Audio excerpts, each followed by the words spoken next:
Guys hello everyone, कैसे हैं आप लोग। और आज कर रही हूँ मैं कंप्यूटर का सेशन। और इस सेशन से आपको बहुत फ़ायदा मिलेगा, जिस तरह हर सेशन से मिलता है। चलिए जल्दी से देख लेते हैं एक बार बीसीसी और शॉर्ट कमांड से करके, फिर मैं कल आपको ऑप्शन टैब से करना बताऊंगी। ऑप्शन टैब से कैसे बीसीसी को इनेबल करते हैं या शो करवाते हैं, है ना, शो करते हैं। आपको पता है ज़्यादातर आउटलुक में यही होता है, बीसीसी हिडन होता है, उसे हमें जाके इनेबल करना पड़ता है। तो बीसीसी का मतलब तो मैंने कल भी बताया था, ब्लाइंड कार्बन कॉपी। इसका कोई ज़्यादा यूज़ तो नहीं होता, लेकिन क्योंकि हम इसके बारे में जानते हैं, हमने पढ़ा है और हमने आपको बताया भी है और आपने पढ़ा है इस मुझसे, तो मैं चाहती हूँ कि बीसीसी का भी अगर आपसे कोई कह दे तो आप इनेबल कर सकें, यही बात है। तो सबसे अच्छी बात यही है कि जब हम मैसेज करें, कोई अगर हमसे कोई कह दे तो हम वो काम कर तो दें, ये सबसे अच्छी बात होती है। ये एक ब्लाइंड के लिए तो ये बहुत ही ज़रूरी है कि उसे छोटी-छोटी बातों पर जो वो कर सकता है उसको शर्मिंदा ना होना पड़े। तो ऐसी ही कुछ मेरी कोशिश है जो मैं आप लोगों के लिए कर रही हूँ। ठीक है? तो क्वेश्चन लेते वो देखते हैं मैसेज करके, फिर से आप सीख लीजिए आज। और फिर कल ऑप्शन टैब से बताऊँगी इनेबल करना, आज शॉर्ट कमांड से और बता देती हूँ। तो एक चीज़ पर 2 ट्यूटोरियल हो जाएँगे, तो आपको काफ़ी संतुष्टि मिलेगी। चलिए जल्दी से हम लोग क्या करते हैं, विंडो की प्रेस करते हैं। स्टार्ट मेन्यू है ये, हमने यहाँ पे आउटलुक लिखा है, OUTLOOK। जैसे ही लिखा वैसे ही आउटलुक ने शो करना, देख मतलब हमें शो करना शुरू कर दिया। हमने एंटर किया, इंसर्ट टी से टाइटल, इंसर्ट टैब से हमने फोकस चेक कर लिया, दोनों ठीक है, हमारा आउटलुक पे कर्सर है। चलो आज हम किसी रिप्लाई कर देते हैं, किसी को मैसेज की जगह हम करते हैं एक रिप्लाई कर देते हैं, या क्या कहते हैं, है ना, मैसेज तो बहुत करें हमने, हम रिप्लाई कर देते हैं। कोई हम पहले डाउन एरो या टैब से या किस किस से नेविगेशन करते हैं, अब down arrow tab shift tab से। तो हमने ये पहले मेल नेविगेशन किया कि कौन कौन सी मेल इंपॉर्टेंट है हमारे लिए, जिनका हम रिप्लाई कर सकें। फिर हमें उसके सब्जेक्ट से पता चला, हमने उस पर एंटर किया और हम जाके डाउन एरो सेट करते करते करते करते हम चले गए रिप्लाई में। नहीं तो हम ऑल्टार कर सकते थे, है ना, ऑल्टार करके भी रिप्लाई आ जाता। लेकिन हमने पहले मेल को पढ़ा, फिर हम रिप्लाई पे गए, फिर हमने एंटर किया। फिर एंटर किया, वहाँ पर तो टू एडिट आया है। अब हमने यहाँ पर टू एडिट में हमने क्या किया कि जो है टू एडिट में हमने यहाँ पर मेल लिखनी नहीं, टू एडिट नहीं आया। क्यों आएगा टू एडिट बताइए, सॉरी मुझे भी दिमाग से निकल गई बात।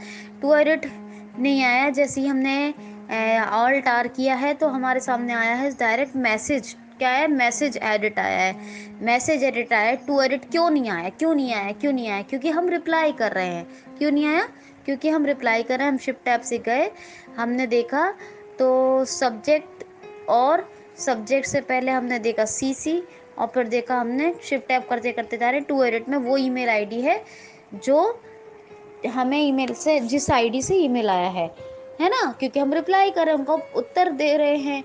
तो यहाँ पर जो आएगा सब्जेक्ट में वो री कोलन आएगा, क्योंकि हम रिप्लाई कर रहे हैं। तो टू तो हमारा ऑलरेडी लिखा हुआ है, ठीक है। तो अब मान लीजिए टैब से हमारा सीसी और फिर हमारा बीसीसी, अगर हम यहीं पे भी इनेबल करना चाहें बीसीसी को तो क्या हम कर सकते हैं।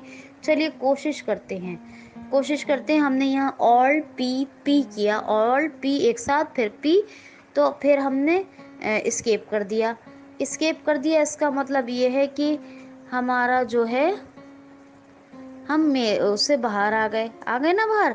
जब हम बाहर आ गए हैं स्केप करके, तो अब क्या करते हैं, अब हम ऑल पीपी तो हमने कर दिया। अब हम क्या करते हैं, अब हम कोई स्केप करा, 2-3 बार हम बाहर आ गए।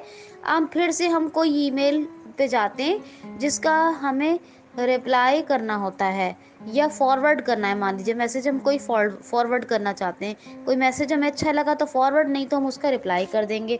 तो हम डाउन एरो टैब से नेविगेशन करते हैं मेल का, और मेल के नेविगेशन करने के बाद उस पर एंटर किया, हमने उसको पढ़ा, हम सोचें कि रिप्लाई करें या फॉरवर्ड, या आपके ऊपर है, ऑल्ट आर से रिप्लाई, ऑल्ट एफ से फॉरवर्ड, नहीं तो और तरीके भी बताए मैंने। मैसेज टैब में चले जाइए, ऑल्ट की प्रेस करके टैब टैब से रिप्लाई या फॉरवर्ड पे आप चले जाएं, ठीक है।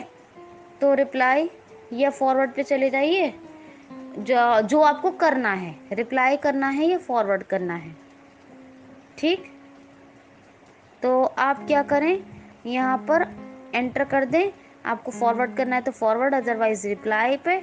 और जो है आप यहाँ पे फॉरवर्ड कर रहे हैं तो आपको 2 आएगा, 2 पे ईमेल आईडी आपको लिखनी पड़ेगी। और अगर आपको रिप्लाई कर रहे हैं तो यहाँ पर एंटर करते ही, रिप्लाई पे एंटर करते ही 2 एडिट नहीं आएगा, फिर मैसेज एडिट आएगा। आप टैब से इस्तेमाल करके देख सकते हैं।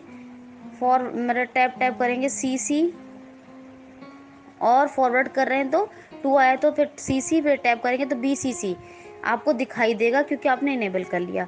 और रिप्लाई पे आपने अगर एंटर किया है तो क्या करेंगे, रिप्लाई पे एंटर किया है तो फिर आप शिफ्ट टैप करें, तब देखें BCC आपको दिखाई देगा। जैसे आपका मैसेज एडिट पे कर्सर आया है तो टैप से करेंगे तो सब्जेक्ट, फिर BCC एडिट, फिर CC एडिट, ऐसे आएगा। और कंट्रोल N करके देख लें, इसको स्किप करके बाहर आ जाएं, बिल्कुल कंट्रोल N करके देख लें तो न्यू मैसेज आएगा। और न्यू मैसेज पे एंटर करेंगे जैसे, तो टैब से CC एडिट, फिर टैब से BCC एडिट, ठीक है, ये सब आएगा। ठीक है, तो CC मतलब 2 एडिट के बाद CC एडिट और BCC एडिट, क्यों, क्योंकि अब आप BCC को इनेबल कर सकते हैं। तो अगर आप चाहें तो आप इसको मैसेज या मेल सेंडिंग के लिए यूज़ कर सकते हैं। मेरा काम आपको बेहतर बताने का था, मैंने बहुत अच्छी कोशिश करके आपको शॉर्ट कमांड से बता दिया है। अब मैं आपको कल ऑप्शन टैब के थ्रू और बता दूंगी, कल परसों, तो मुझे नहीं लगता कि आपको कहीं भी कोई कन्फ्यूज़न रहेगी। फिर हम ऑप्शन टैब में दूसरी चीज़ें पढ़ेंगे, क्या पढ़ेंगे, दूसरी चीज़ें पढ़ेंगे। तो enough for today, thanks for watching.